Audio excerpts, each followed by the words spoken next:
In the mountains, where the fog never lifts, where rice terraces spiral like ancient fingerprints on the land, there lies a village unnamed on any map. It isn't forgotten, it is deliberately hidden, not by geography, but by fear. Outsiders do not settle there. Those who try leave sick or silent. The locals say little, but among themselves they know the truth. No child should be born alone. It is not a proverb, it is law, older than language, older than blood. Every birth in this village must be twinned, if not by the womb, then by ritual. If the womb offers only one, the mother must craft a vessel, not a cradle, a jar. This jar is no simple object. It is known as who I am, the Sibling Jar. The ritual. The midwives teach it in hushed tones only to women old enough to bleed and young enough to fear. The mother must dig clay from the east riverbank before dawn, where the water runs backwards on certain mornings. Shape it into a lidded jar with her bare hands, whispering the name of the twin who never came. Mix her breath with goat's blood and moon ash, sealing the mouth tight. And then, just before dusk, bury it beneath the place she gave birth, under the bamboo slats of her own floor. Not on the land, not in the forest, inside the home, beneath the child. Why? Because without the jar, the unbirthed twin is said to remain nearby, without body, without purpose, without a place to rest. It will cling to what it almost became. When the ritual is denied, the elders speak of children who were born alone, but whose mothers failed the ritual. Some grew silent and watchful. Others drew their own faces cut down the middle. A few talked to empty rooms, describing a brother or sister who lives in the cracks. The worst were those who smiled too much, too wide, and not always at the right time. One child, long ago, tried to climb back into the earth through the cracks in her own floorboards. Another spoke in two voices. One was her own. The other came from behind her tongue. The taboo. There is one phrase children are punished for saying. It is not a curse word, but something far more dangerous. If mother won't make me a jar, I'll make one from my brother's bones. They say the first child who spoke it died that night, and that every jar ever crafted since then shakes a little on rainy nights, remembering the sound of that voice. Some say the jars are not sealed completely.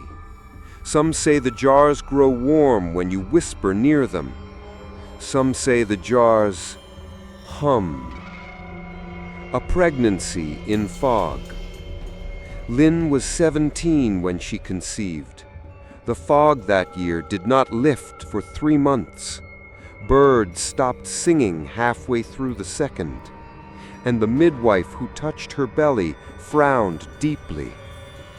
2, she said, but 1 is fading. There was no doubt what had to be done. Even the old women, tight-lipped and hard-eyed, told her, if you lose one, you must still name it. You must still give it shelter. But Lynn, still a girl, not yet a mother, was afraid. Not of the ritual, but of naming the second child. Because deep in her chest she felt it. If I give it a name, it will never leave me. So she told no one when the pain came early. She said nothing when the blood turned black. She buried the clotted remains under a mango tree, not beneath her home. She crafted no jar. She whispered no name. The second child passed into silence, and Lynn told herself it would stay there. But it didn't. It waited. 5 years after that night of fog and bleeding silence, Lynn gave birth again. This time, it was in daylight, under a sun that finally broke through the valley's endless cloud cover. The kind of clear light that makes women believe in clean beginnings. But not Lynn. She didn't believe in beginnings anymore, only in the things that linger. Her son came out quietly, no cry, just breath. The midwife pinched him gently, still no sound, but his eyes opened wide, unnaturally wide, and stared at Lynn, not like a newborn, but like a thing that already knew her. "He recognizes you," the midwife smiled, but Lynn could not return it, because as she held the infant to her chest, she felt a sudden pressure, a tightness in her ribs, not pain, just weight, as if something else were still pressing against her from inside, something that had never left. She named him Numb. She chose the name Numb because he came in the damp season, because he was soft, fragile, earthborn, but also because mushrooms grow best in rot. She never said that part aloud. The house beneath her. Their house was small, built atop the very floorboards where the first child should have been born, where the jar should have been buried. But there was no jar, only silence, and silence in the wrong place is louder than any scream. From the day Numb could crawl, he avoided the far left corner of the room. He would play everywhere, chewing cloth, chasing shadows, but never near the place where the light refused to fall. Lynn tried to clean the corner once, scrubbing the living room with rice water and lime, but the smell wouldn't go. Not foul, not rotting, just old, like breath trapped in clay, like something held in too long. The first signs. At age 2, Numb began whispering to the walls. At first, Lynn thought it was harmless, but then he started answering himself with a different voice, a softer one, slurred, like someone learning how to form syllables through wet earth. Sometimes he would pause mid-sentence, tilt his head, and listen, then smile. "He said you don't like his name, Ma." Lynn's blood froze. "Whose name?" she asked. "My brother's, but he doesn't mind. He says it wasn't your fault." "What wasn't?" "You didn't want to bury him in the dark." Lynn didn't sleep that night, or many nights after. The drawings. By 3, Numb was drawing. On the walls, on the floors, in the dust of the windowsills. Always 2 figures. One was himself, the other was wrong. Twisted limbs, oversized head, or worse, just a shadow drawn beside him with no arms, no legs, no mouth. Once, Lynn found a drawing under his pillow. It showed a jar, cracked open. Inside was a stick figure crawling out, arms reaching. Underneath it, Numb had written in trembling characters, "I wasn't done." She burned it in the stove. But the next morning, it was drawn again, in soot, on the wall above her bed. Illness. Numb was often sick, but the doctors said there was nothing wrong. He ran fevers that didn't show on thermometers. He grew cold in rooms that were hot. One evening, as she fed him soup, his nose bled, slow and thick, and he smiled through it. "He says We used to share this mouth." Lin dropped the bowl. That night she went into the forest, not deep, just far enough to scream where no one could hear her. "I'm sorry," she shouted into the trees. "I didn't know how. I didn't want to name something already dead." And from the forest came nothing. No echo, only the wind, and something deeper than wind. A breath, like someone behind her had just woken up. A visit to Ba Me. Ba Me was nearly 100, blind in both eyes, still sharper than steel. When Lin arrived, the old woman was already waiting. "You didn't make the jar," Ba Me said before Lin spoke. "I didn't know if he was alive," she whispered. "That's not the point. It doesn't matter if he was a clot or a cry. He was called, and you didn't answer." Lin fell to her knees. "He's inside my son." "No," said Ba Me. "He's beside him, for now." Then she leaned closer and said something that hollowed Lin to her bones. "But one day, your son will stop speaking, and something else will keep talking." And then the cracking began. First, it was a thin line on the bamboo floor, then another. Then, from beneath Num's sleeping mat, a network of hairline cracks, like a spider's web growing from underneath. She patched them. They returned. She placed his bed elsewhere. The cracks followed. One morning, she touched the floor and found it warm. Not sun warm, body warm. That same day, Num awoke with dirt under his fingernails and clay smeared on his lips. One last dream.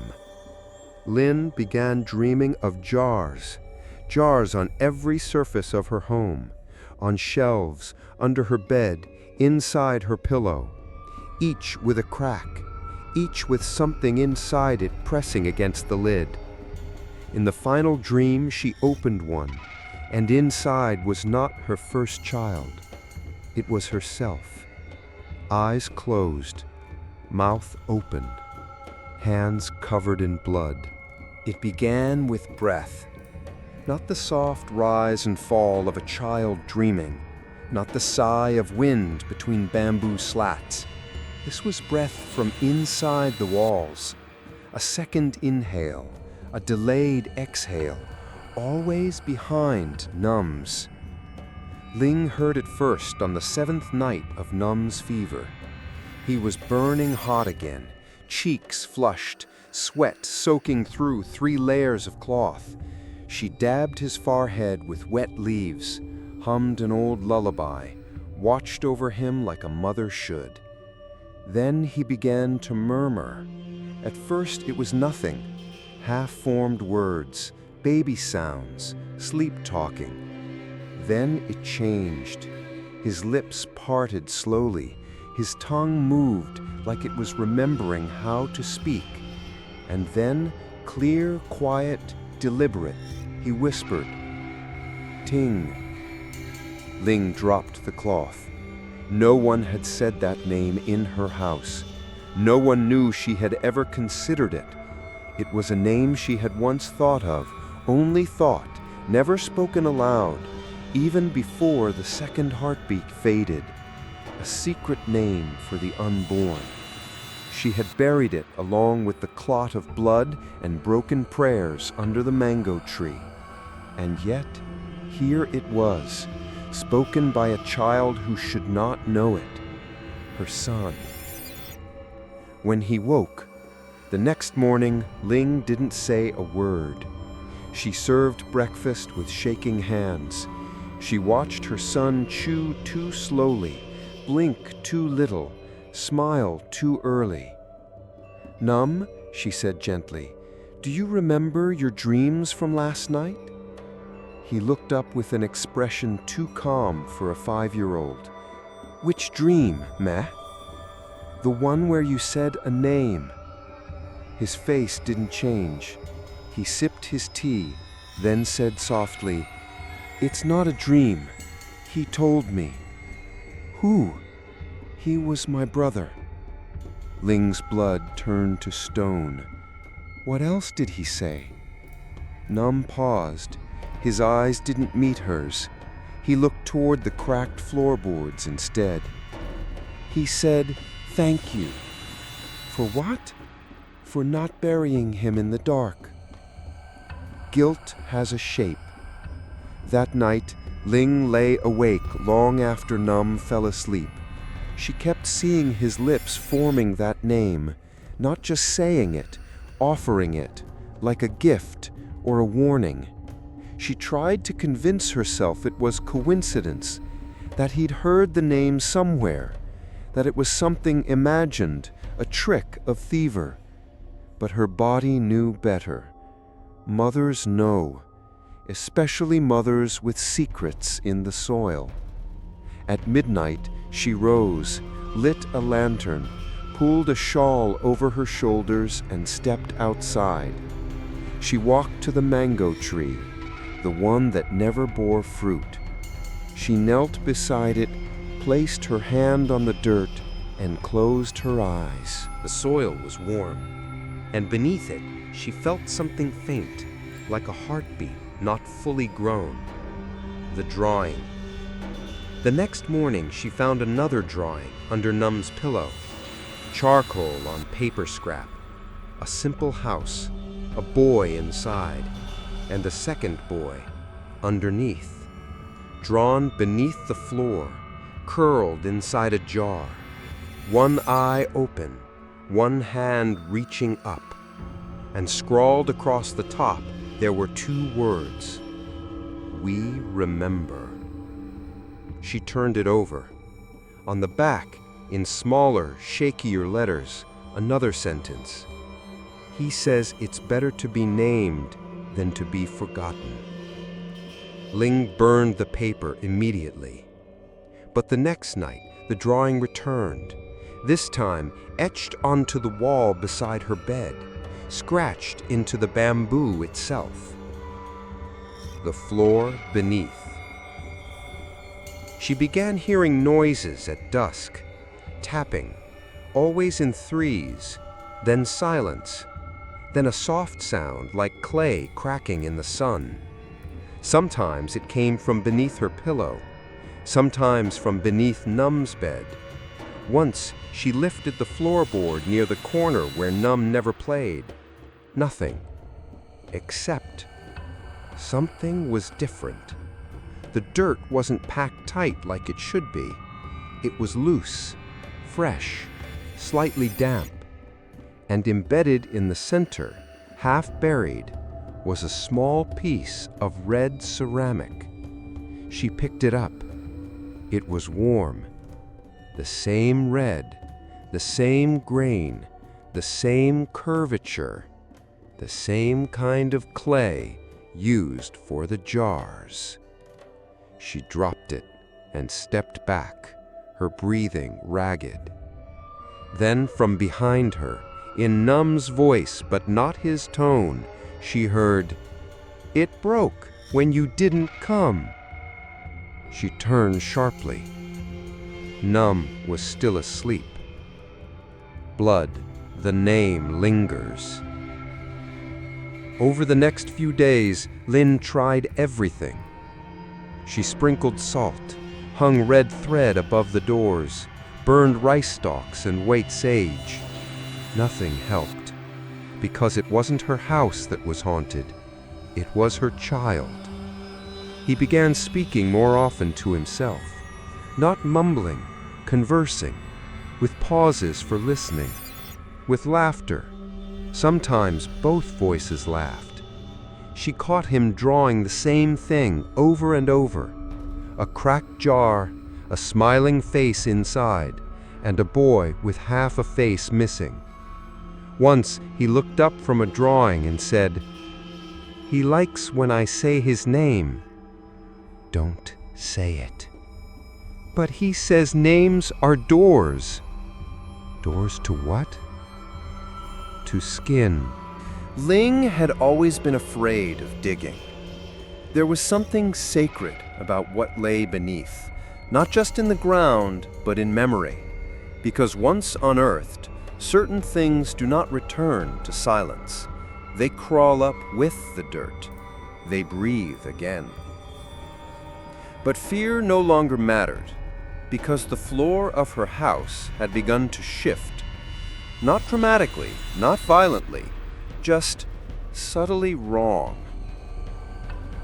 Every morning, she woke to find new lines, hairline cracks like spider webs, spreading from under Num's bed outward toward the walls.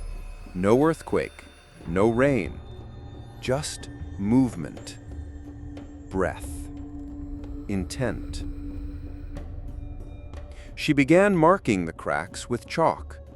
By dusk, the lines would be different, wider, deeper. Some even curved backward, as if avoiding the sunlight. Then came the smell. It was faint at first, not rot, not mold, something older, like stone that had once held blood. Beneath the boards, one night, after Num had fallen asleep on the porch, he refused to sleep inside anymore. Ling lit an oil lamp and peeled away the first floorboard. It came up too easily. The wood underneath was soft, spongy, and cold to the touch. She dug. Her hands trembled with every scoop of soil. The earth was moist, but not from rain. It had a texture too smooth, like it had been kneaded, shaped. Then her fingers scraped something solid. She reached in, pulled out a shard of red clay, curved, glazed with faint black etchings. She froze. The pattern was unmistakable. A fragment of a sibling jar. But she had never made one. She never even shaped the clay, never whispered the name. "Who buried this?" she whispered aloud. And from somewhere beneath her, the dirt twitched. Lin continued digging, hands raw, nail fingers caked in mud, deeper, deeper, until the air itself grew wet like the breath of something sleeping. She uncovered 3 more shards, then 5, then what looked like the full bottom half of a jar, split jagged at the rim, still warm in her hands. She placed it on the floor beside her, and that's when she saw it. Inside the broken jar, pressed against the inner wall, was a tiny handprint, etched from inside. Not sculpted, pressed. Not part of the jar's design, but from something inside. Her stomach turned. She stood too fast, knocking over the lamp. The flame went out. And in the dark, the soil at her feet sighed. Not wind, not trick of the ears, a human sigh. Soft, long, followed by scraping, as if fingers were beginning to move toward the surface. She fled, sealed with wood. The next morning, Ling nailed the floor shut with every board she could find. She placed salt around the cracks, hung mirrors, burned offerings, cried. None of it mattered. That night, Num knocked on her bedroom door and said, "He wants to come out now." "No," Ling whispered. "He says the jar broke before the name stuck, so now he's stuck in between." "Between what?" "Between breath and bones. The following day, Ling found a new drawing, not by Num. It was on the underside of the porch, scratched into the wood with what looked like a tooth. It showed two boys, one asleep, one crawling out from beneath his spine, wearing his skin like a coat. Above them, written in reversed, childlike letters, "One must sleep so the other can stand." Ling's breath caught. She didn't notice Num standing behind her. "He says the jar is just a door, but now there's no more clay, so he'll use me." That night, Ling sat alone beside the sealed floor, her fingers clutching the broken shard of the old jar. She whispered the name over and over, "Ting, ting, ting," as if saying it now would make up for never saying it before. But names, like jars, must be sealed early, and what had once been a soul without a house was now a house without a soul, and it was tired of waiting in the dark. The forest behind the village was not forbidden by decree. No signs, no fences, but still no one went.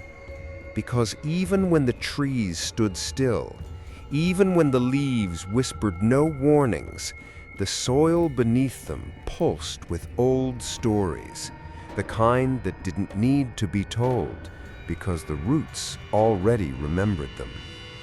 That's where Lin went next. Not because she was brave, but because there was nowhere else left to run.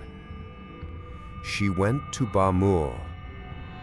The old woman was waiting, seated cross-legged on a woven mat, chewing betel leaf, her remaining teeth black as charcoal. She didn't ask why Lin had come. "You heard him speak the name. Now he wants skin." Lin fell to her knees. "There's something under my house, and I think it used to be mine." "No, girl, it still is." Bamur spit red into a bowl and stood, joints cracking like old bone. "Come." The clearing. They walked for hours, deeper than Lin had ever dared alone. The trees grew stranger the farther they went. Their bark was gray-green and smooth, like stretched skin, and the air grew thick and metallic, like old blood in the nose.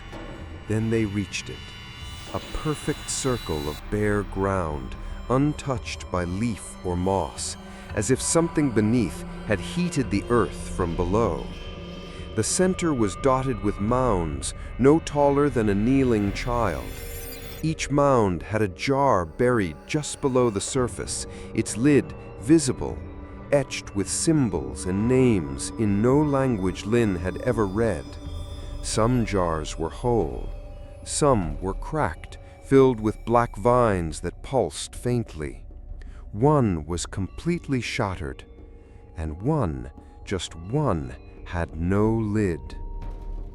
The open jar. Lin stepped toward it, but Bamur grabbed her wrist with terrifying strength. "Don't touch it." "Why?" Lin asked. "Because it still breathes." Lin dropped to her knees beside it anyway.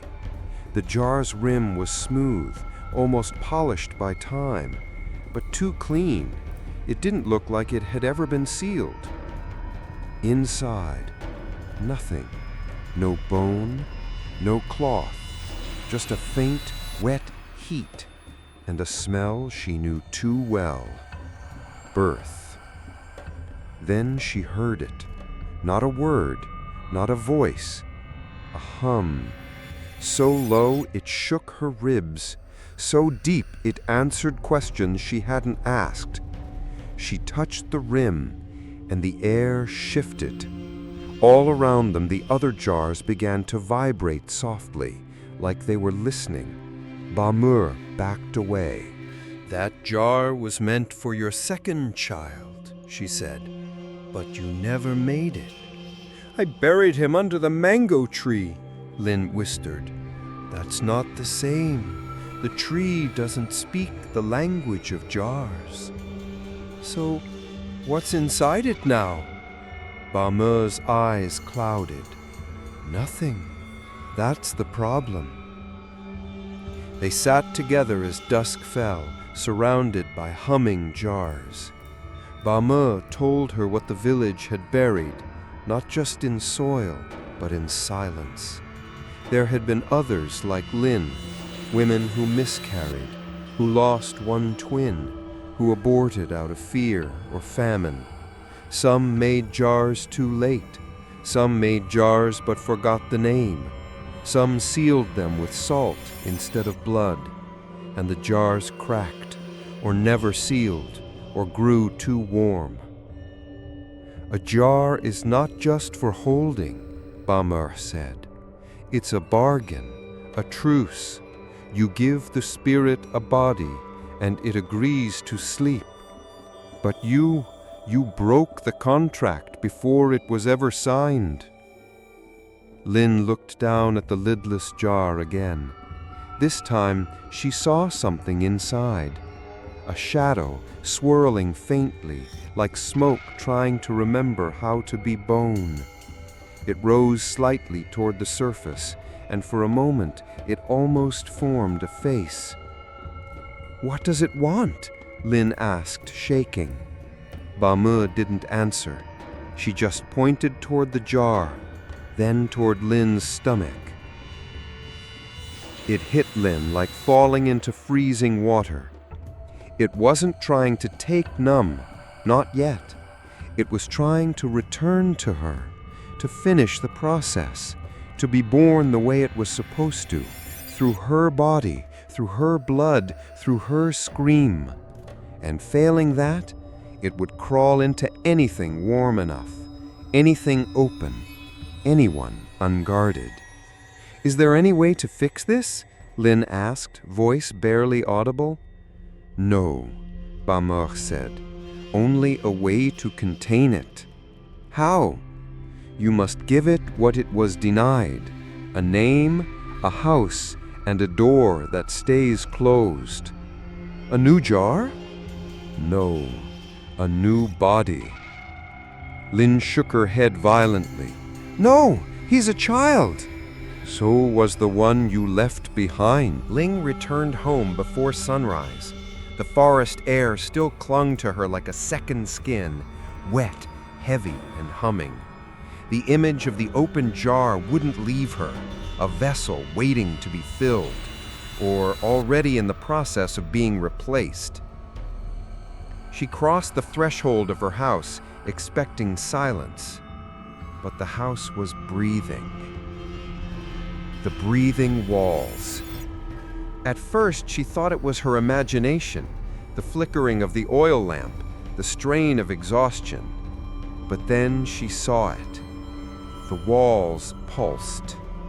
Not with wind, not with movement, but with something beneath the surface, like a heartbeat moving behind skin stretched too thin. Each pulse was slow, measured, and perfectly in rhythm with Nam's breath. She leaned closer.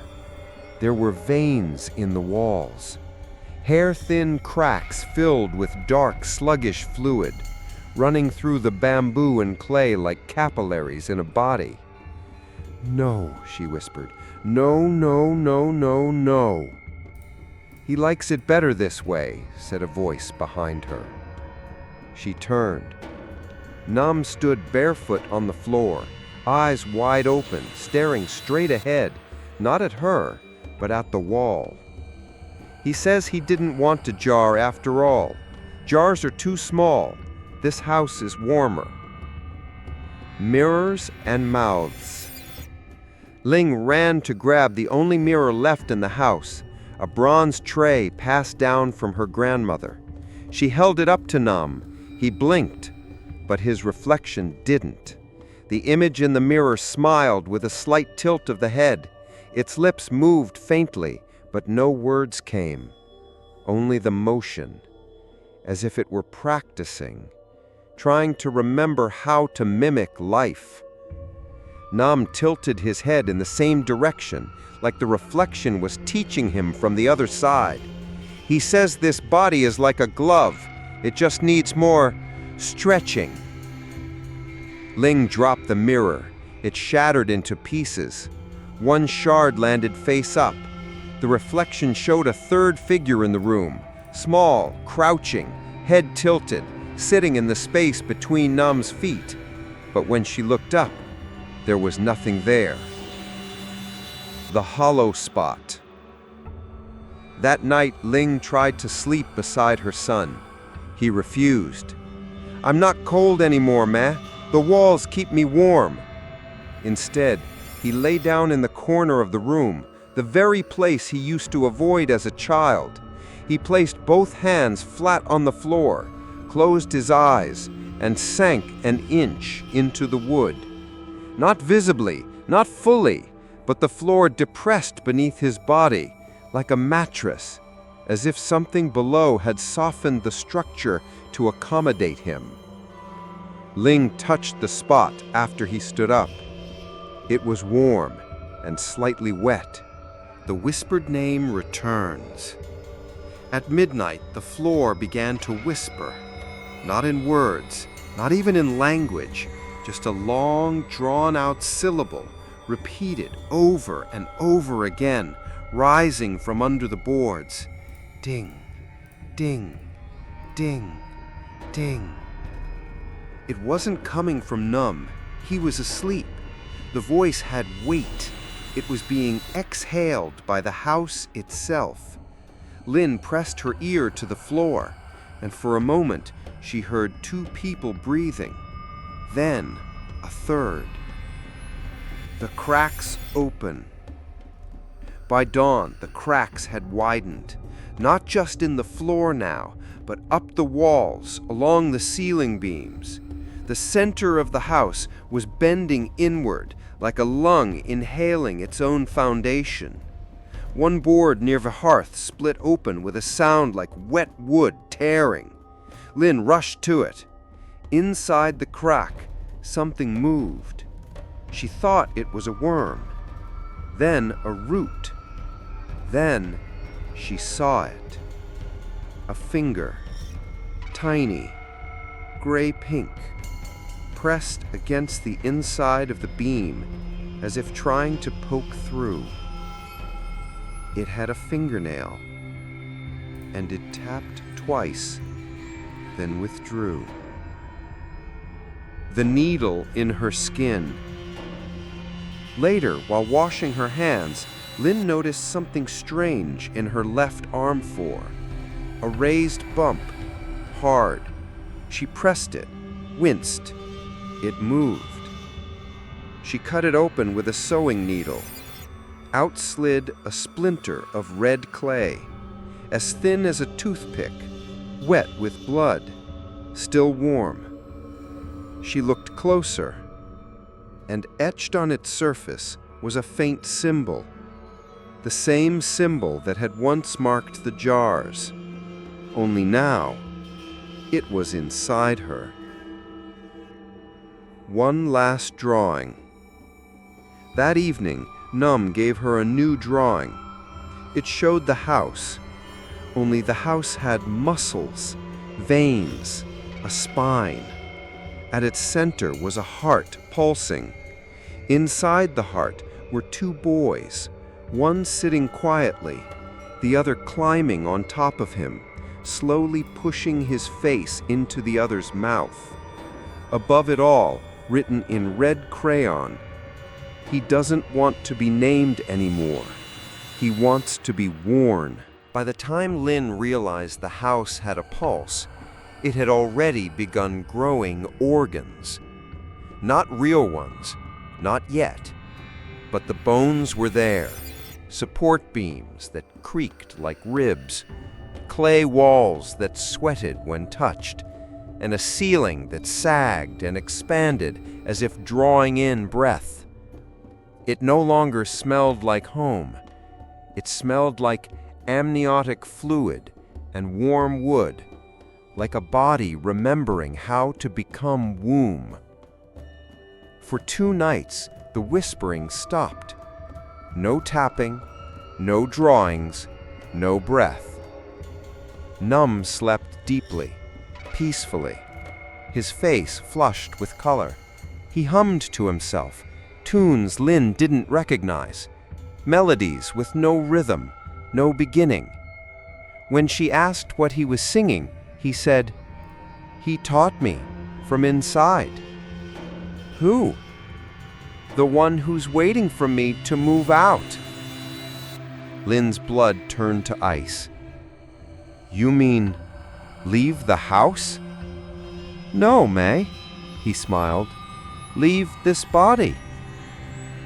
The walls began to change. Not visibly at first, but audibly. Lin pressed her palm to the bamboo and clay. It thumped, a slow, rhythmic knock like a child tapping politely from inside. When she leaned closer, she heard faint laughter, high-pitched, like a baby playing behind the plaster. She began smashing the walls. She used a pestle, then a hammer, then her bare fists. What she found beneath shocked her.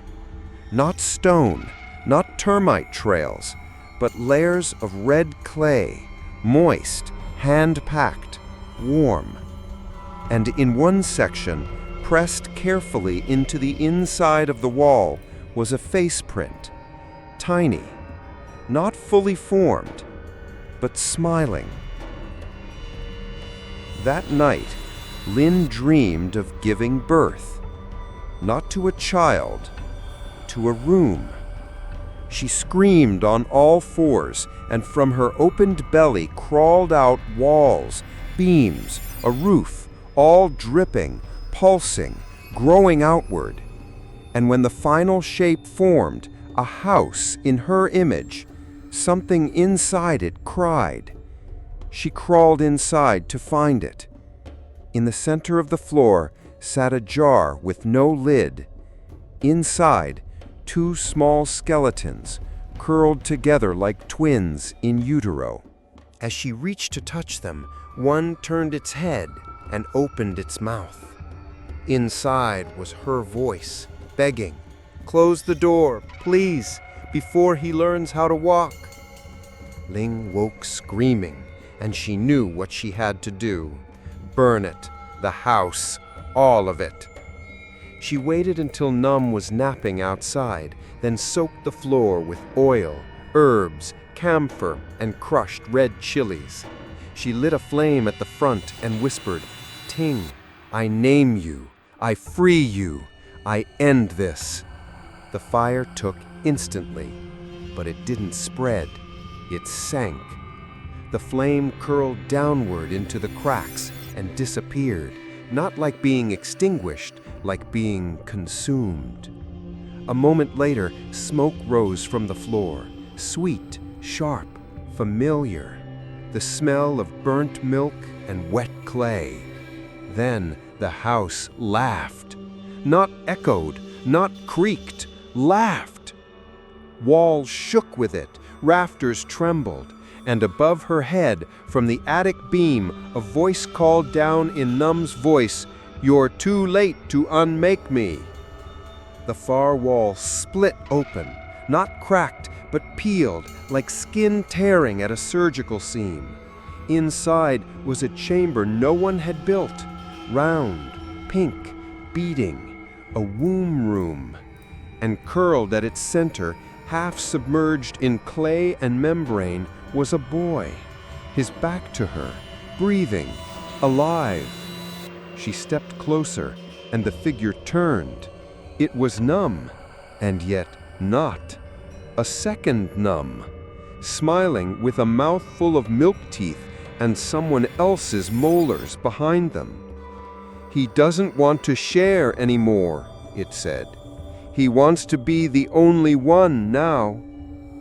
Outside, the real Num, or what remained of him, stood quietly in the yard, staring at the mango tree. His voice was flat. "He says the jar is done. Now we make a skin house instead." Ling fell to her knees. "Please, he was never meant to come this far." "But he did, because you never let him be born. So now he'll be born through me, through this house, and through whoever walks through the next door." He turned. "You can choose, meh. Do you want to be the last jar or the first room?" There are some rites that are meant to remain unspoken, not because they are forgotten, but because they are remembered too well. Ba Me had once told Ling, "Sealing a soul is one thing, but reversing its path, drawing it out of the cracks and back into form, that's not a ritual. That's a gamble, with blood as the wager." But Ling no longer cared about caution, because Num, the child she raised, fed, sang to, was no longer alone inside his body, and the house was no longer just wood and clay. It was womb, it was host, it was becoming. Preparation.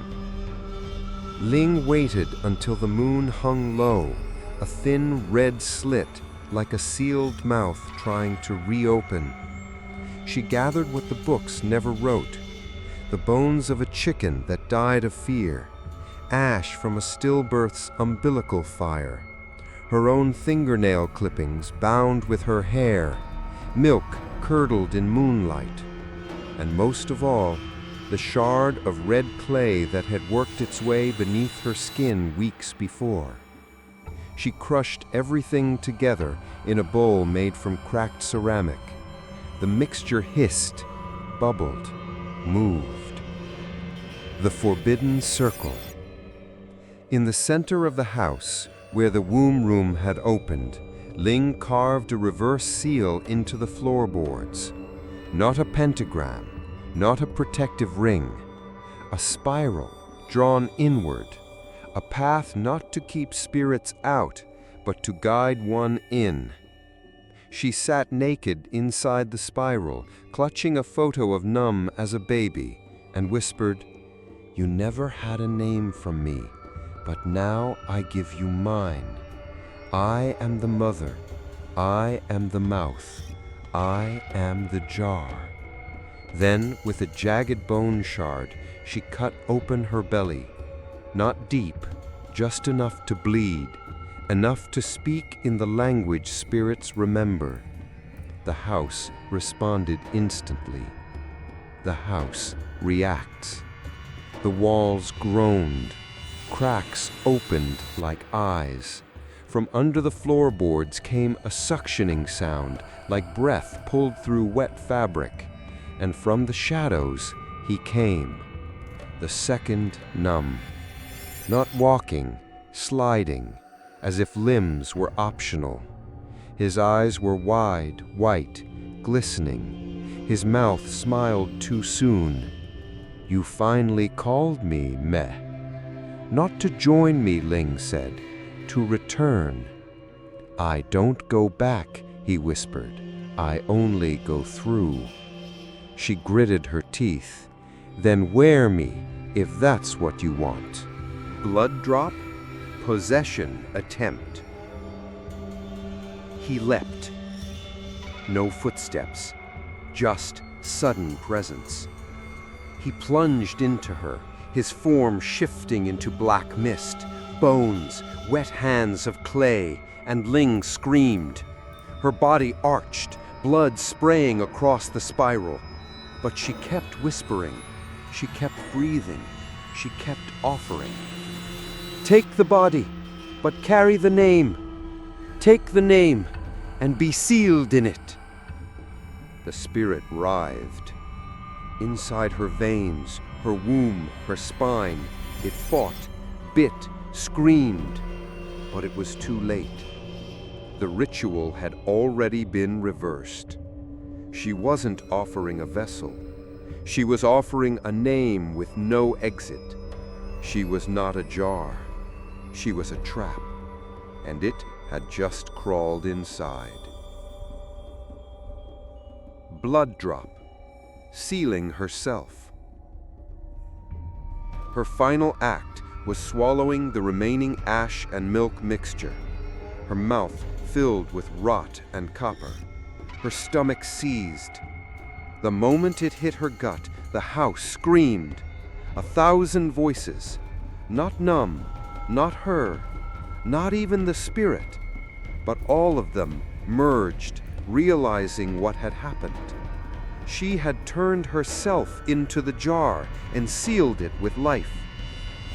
Deathmark, collapse. The house cracked. Beams snapped. The spiral burst into flame, blue, silent, rising from blood.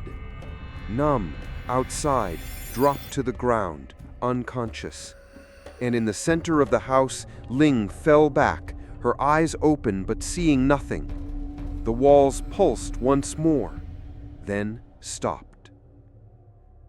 Burial site, the aftermath, moon. By dawn, the villagers found the house collapsed, but not burned, just folded in, like a flower that bloomed backward. Inside, there was no body, but only a small patch of red clay, shaped faintly like a heart, and beside it, a child's drawing. 2 figures, one inside the other, both smiling.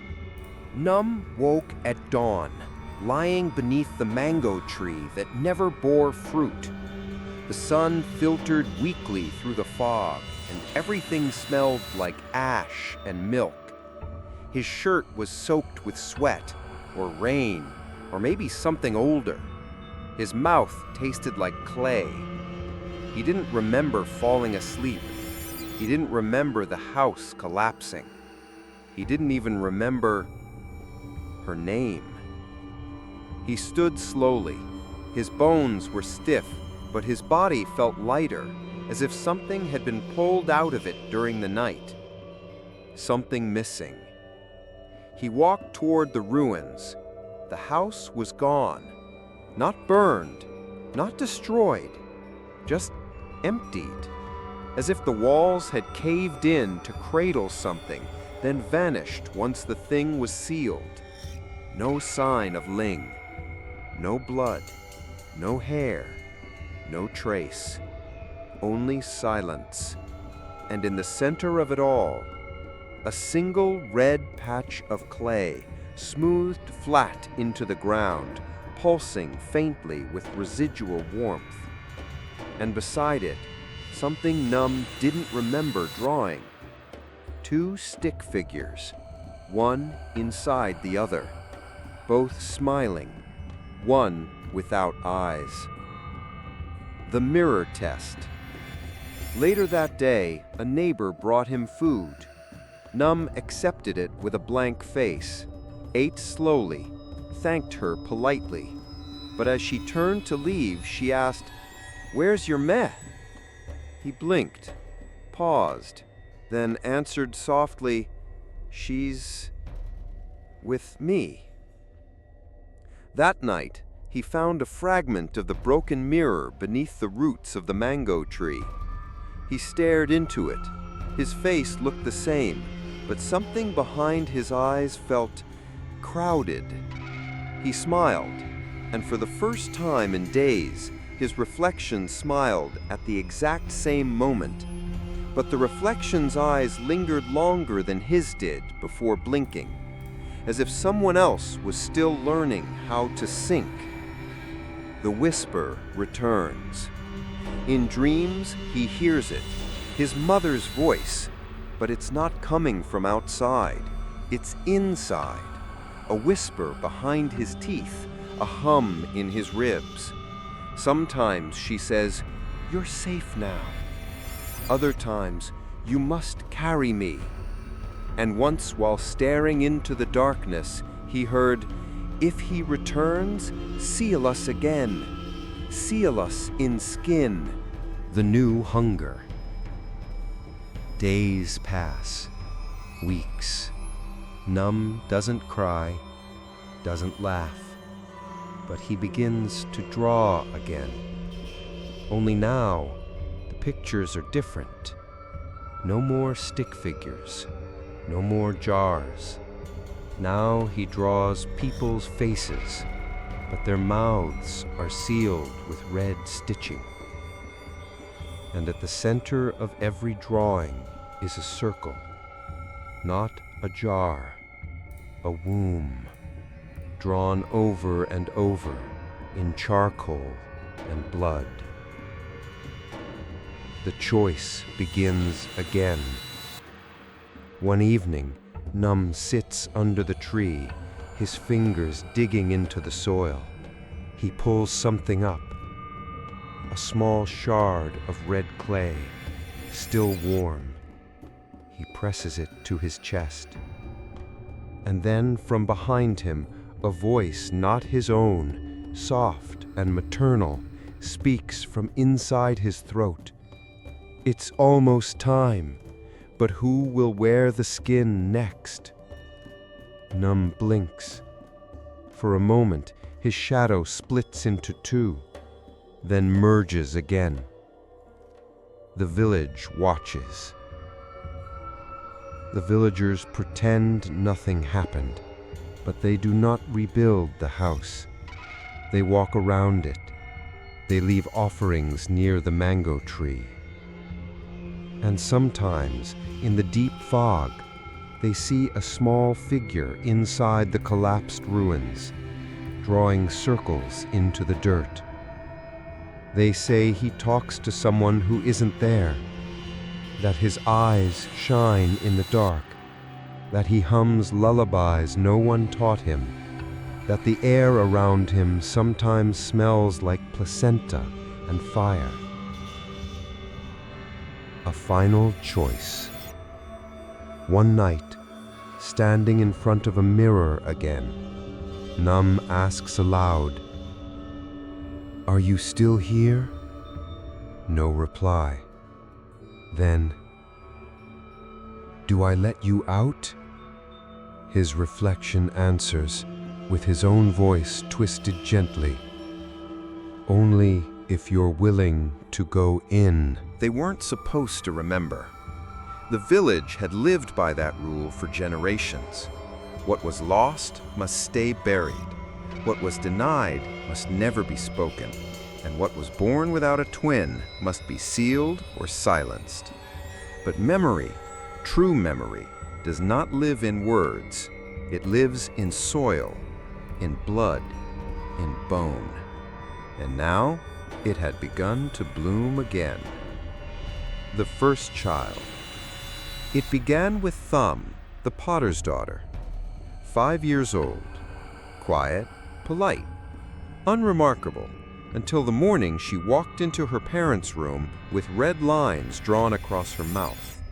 When asked why she did it, she simply said, "So the others can't come out while I sleep." She had drawn circles on the floor of her room, and beside each one, a broken jar. Then came the others. A boy named Hai started sleepwalking. He was found 3 nights in a row digging small holes behind the altar of his home. In his fingernails were bits of wet red clay, though no one in the house owned any. Another child, Lan, refused to speak. Instead, she hummed, the exact same lullaby Lin used to sing to Num, the same one no one else remembered. One by one, the children of the village began to change. None of them were sick, but their drawings became darker, their dreams shared. Some whispered to the corners, some spoke in pairs, their mouths moving out of sync, like one voice was teaching the other how to live again. The cracks appear. It wasn't just the children. The village itself began to fracture.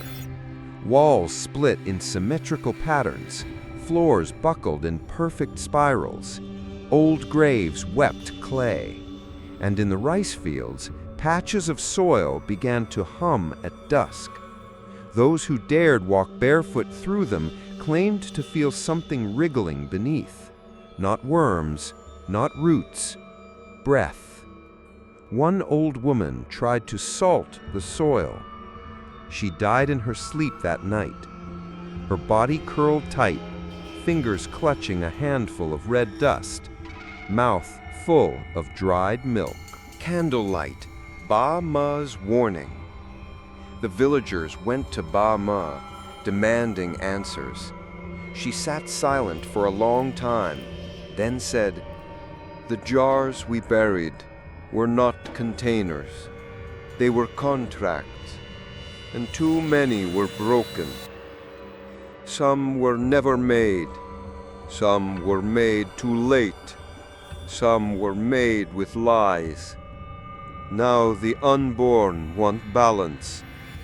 They don't need jars anymore. They want flesh. They want names. They want what was denied to them." Mirror. Someone placed a mirror in front of the temple. By morning, it had cracked down the center, perfectly. On one side, the reflection showed the steps. On the other, a child crouched on all fours, grinning with bleeding gums. There was no child there. At least, not one the eye could see. DNA. Inheritance. Nam wandered the village now. He spoke little, but wherever he walked, the air changed. Heavy, pregnant. The other children followed him in silence. They drew what he drew, sang what he sang. They called him Ang Em, brother, not by blood, by binding. One child asked him, "Are you the real one?" Nam smiled and replied, "I'm the one who stayed." Blood, a new birth.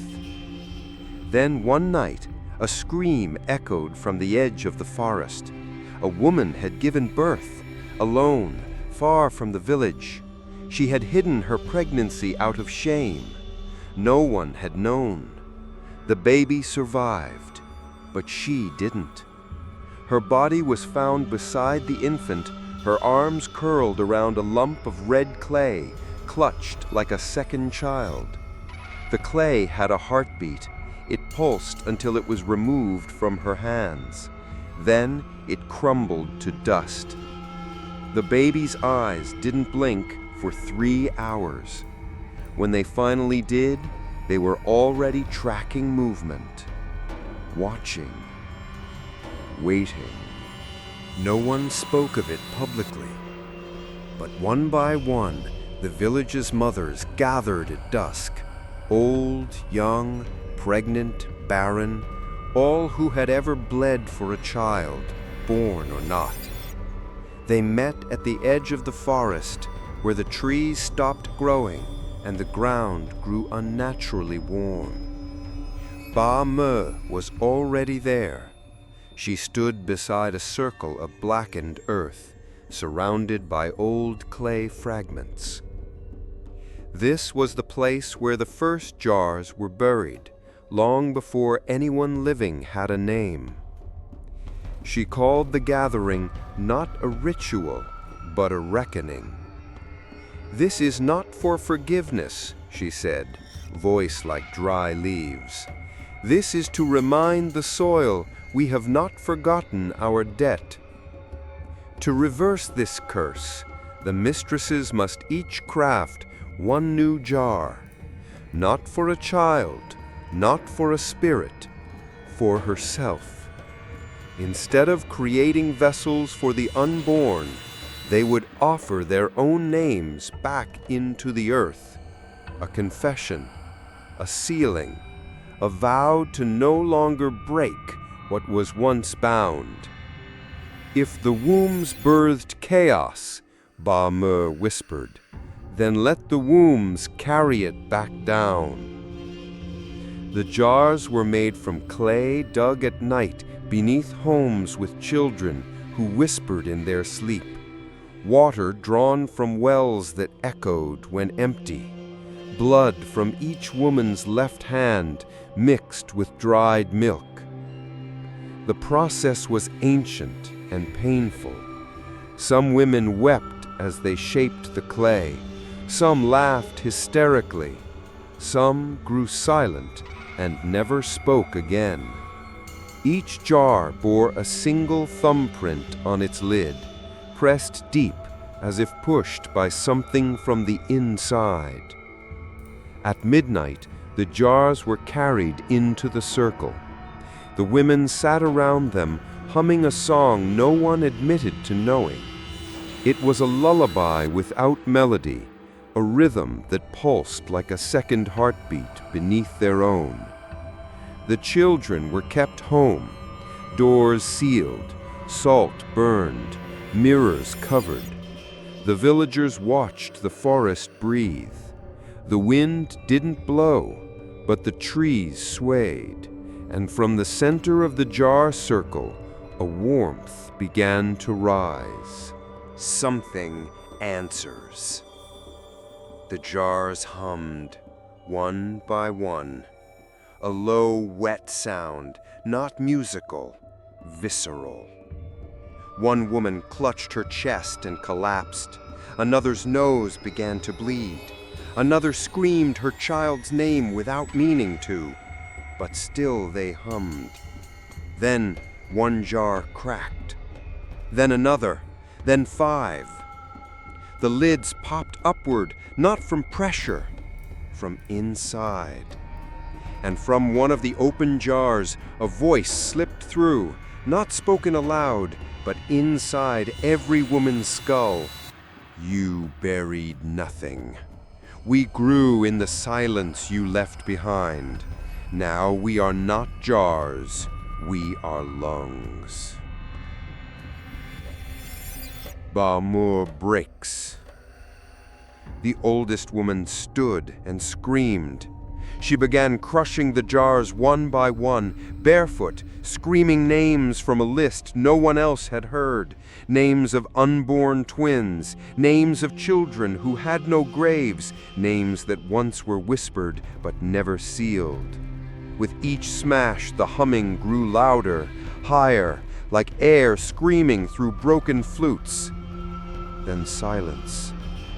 Not peace, just the moment before eruption. From the center of the circle, a hand burst from the soil, pale, small, with a stitched mouth carved in the palm. It opened and flexed as if searching for something to hold. The women screamed, the jars bled, and Ba'Mur fell to her knees. Too late, she whispered. The name was never the door. The forgetting was. Across the village. That same moment, Num sat straight up in bed, eyes glowing faintly under the skin. The children who had drawn spirals began to hum in unison, though miles apart. The mango tree split down the center, hollow inside, yet dripping with milk. And in every home of woman who had once been pregnant with only one child, a jar cracked beneath their floor, even if they had never made one, even if they thought they never needed to. The next morning, the village woke to a silence so heavy it made doors refuse to creak. Birds did not sing. Cows refused to moo. Even the wind, known for howling through the mountain passes, sat still like breath held too long. It was not peace. It was the breath before the scream. And in the very center of that hush stood a house, quiet, whole, untouched.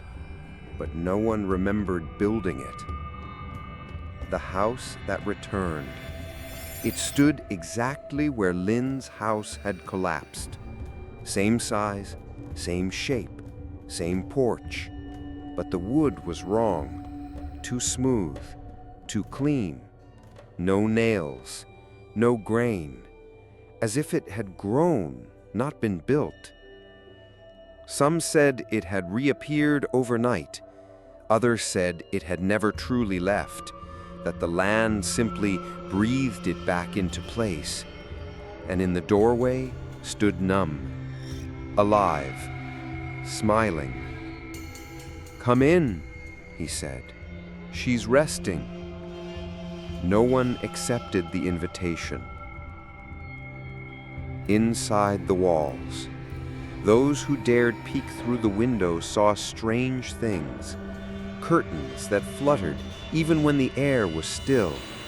Walls lined with drawings, all identical. A jar with a crack running down its center and a child crawling out. A mirror in the hallway where reflections blinked twice when you blinked once. And on the ceiling, above the mat where Num slept, a handprint, small, pressed from below, with 6 fingers. Num spoke softly now, only when necessary, but each word felt shared, as if the sentence passed through 2 throats to reach the surface. He began saying strange things to the elders. "You forgot your brother. He remembers you. That crack in your hip isn't age, it's where your twin used to lie. Your mother whispered a name once, then bit her tongue. I heard it. So did the dirt." They called it madness, but they all began dreaming again of broken jars, clay beneath their nails, and someone humming from beneath their floorboards. The children returned. One by one, the cracked ones came back to the house. They didn't knock, they just sat on the porch, waiting. And at dusk, Num would come out with a piece of chalk and draw a spiral at each child's feet. The children would step into it, sit, close their eyes, and sleep so deeply they stopped breathing for hours. When they awoke, they would open their mouths and hum the exact same tone, each child a slightly different pitch. Together, they formed a chord that didn't sound like music, but like memory trying to stitch itself back into flesh. Blood, the new ritual. No longer clay, no longer jars, now skin. The house began changing. The beams inside grew warm to the touch. The walls pulsed slightly. And if you pressed your ear to the floorboards, you'd hear a second heartbeat. Not of the house, of something beneath it, something waiting.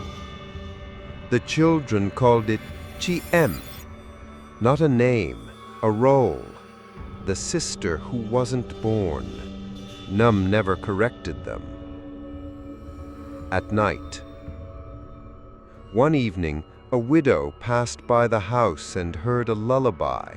It wasn't Ling's, it was hers, a song she used to hum when she miscarried her second child 40 years ago. No one else ever knew that tune. She stood frozen in place, and then from inside the house, Num whispered, without seeing her, "You didn't bury her name, but she remembers the sound of your voice." The widow collapsed. She lived, but never spoke again, only hummed. The reflection that stayed. On the 13th night, a child stared too long into the hallway mirror. He blinked. His reflection didn't. It reached forward. He screamed, ran. The mirror cracked down the center that night, and in its splintered shards, villagers later saw a jar, a boy curled inside, a smile, and a second set of eyes just above the first. The end, the house breathing, Now the house rises and falls slightly. It breathes, it hums, it waits. Some say it's no longer a house. It is the final jar, the one built not from clay, but from silence, grief, and generations of names never spoken aloud. And when the time comes, when enough children have returned to it, something inside will be whole again, and then it will ask to be born. The woman's name was Trang. She had never heard of the village before, just saw a cheap plot of land listed on an obscure forum for rural rentals. Her husband had died the year before. She needed air, trees, silence. She did not know that silence here had teeth. The house was simple. One room, wooden beams, an overgrown yard. The real estate agent had said, "It's old but solid. Some folks say it's haunted. Don't mind them." She didn't. Not until she stepped onto the porch and her infant daughter, still learning to babble, whispered, "Back again." Trang froze. She looked down. The child had never spoken a full word before. She shook it off as imagination. But her daughter, Mai, giggled and whispered again, "I was warm here before you left me." Objects that didn't belong. In the shed, Trang found strange items. A cracked clay lid. A tiny doll made of bundled roots, mouth sewn shut with animal sinew. A wooden rattle with carvings of mirrored children, one upright, one downside up. She threw them away, but the next morning they were back on the doorstep, arranged like an offering. Mai's change. Within a week, Mai stopped crying altogether, not out of happiness, out of awareness. She would stare into corners and tilt her head as if listening. She no longer sought Trang's arms. Instead, she curled up near the floorboards and hummed a low, vibrating tone that made dust rise from the wood. And when she slept, she mumbled one word over and over. "Ling, Ling."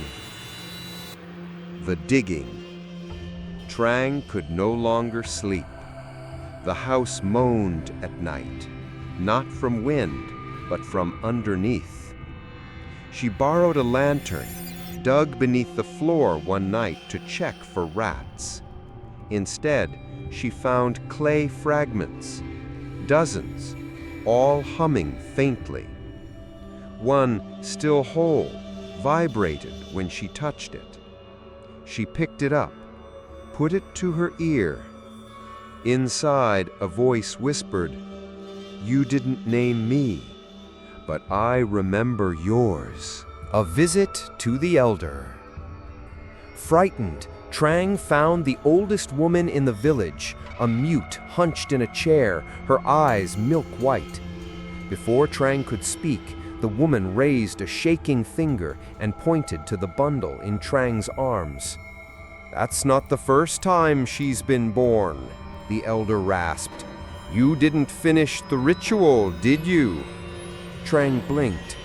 "I adopted her," she whispered, "from the city. I never gave birth." The elder smiled with missing teeth. "You don't have to give birth to be a mother, and you don't have to give birth to abandon someone. Just forget them long enough." The path to the jars. The elder led her deep into the forest, past moss-covered stones, past humming trees, until they reached a clearing. There were jars, dozens, hundreds, some cracked, some intact, some glowing faintly under the moonlight. The elder stopped. "Pick the one that calls your name," she said. Trang reached toward a small one near a root. As her fingers brushed the lid, Mai screamed back at the house, though no one had touched her. "I'm not going back in," she shrieked. "I'm already out." The jar exploded in Trang's hand, clay in her mouth, in her eyes, and a voice inside her head. Too late. The shift. When Trang returned home, Mai no longer smiled. She sat at the center of the room, drawing symbols on the floor with chalk that Trang didn't own. She no longer called her Mama. Instead, she called her Womb Keeper. The next night, Trang found Mai trying to bury something in the yard. A new jar, still soft, still warm, and on it, Trang's name etched upside down. Trang grabbed it, horrified, but Mai just whispered, "You owe someone. You came back when you weren't supposed to. That body should have belonged to her." Trang screamed, but there was no one to hear, because no one enters the village anymore, not since the house grew eyes. The night, the ground moved. That night, the soil trembled. It wasn't an earthquake, it was the jars. One by one, they began to hum louder, not just beneath Trang's house, but under every home that had ever performed the ritual. Clay lids rattled, blood seals dripped fresh again, and names long forgotten slipped back into the wind. Children across the village woke screaming, each one crying for their other half. The Whisper War. Mai no longer needed to speak aloud. Her mind echoed inside Trang's skull now, like roots threading through soft earth. You thought adoption meant a clean start, but blood is memory.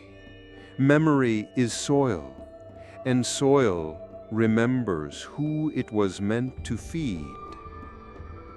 Trang tried to leave. The front door was gone, only a wall of earth pulsing, with clay faces pushing outward, silent mouths gaping open as if stillborn mid-scream. The elder woman appeared again, except she was no longer old. Her skin had shed like cracked bark, her back straightened, her eyes bled red. "The ritual was never for safety," she whispered. "It was containment. The unborn twin was never missing. It was misplaced. And when one goes unsealed, the rest start to remember." She reached into Trang's chest with a motion not physical, but ancestral, and pulled out something soft, warm, wriggling. It was a half-formed fetus, gasping without lungs. "Yours," the elder said. "The one you thought miscarriaged." The jars were not tombs. They were prisons, and every twin was not a soul, but a fragment, a shadow cut away to keep balance. But now that the earth's silence was broken, balance was returning, not gently, but like a flood. Trang collapsed in agony, her body convulsed, not from pain, but labor.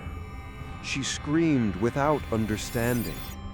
Mai stood over her, smiling, holding a fresh jar. "Now you know how it feels to come back into the world with no name, no warmth, just a wall, just clay. So I'll help you I'll be your twin. Trang's last scream was split in two. In the years that followed, the village was never found again. Only one abandoned house remained in the hills where the grass refused to grow. Sometimes hikers pass it. Some say they hear a baby crying. Some say two. Some say you shouldn't speak your full name near the place, because if you say your whole name, the ground beneath you may whisper it back. But not all of it. Just the part you forgot belonged to someone else. Epilogue. The jar on your doorstep. Some say there's one more jar, the last. It has no name on it, because it's waiting for you.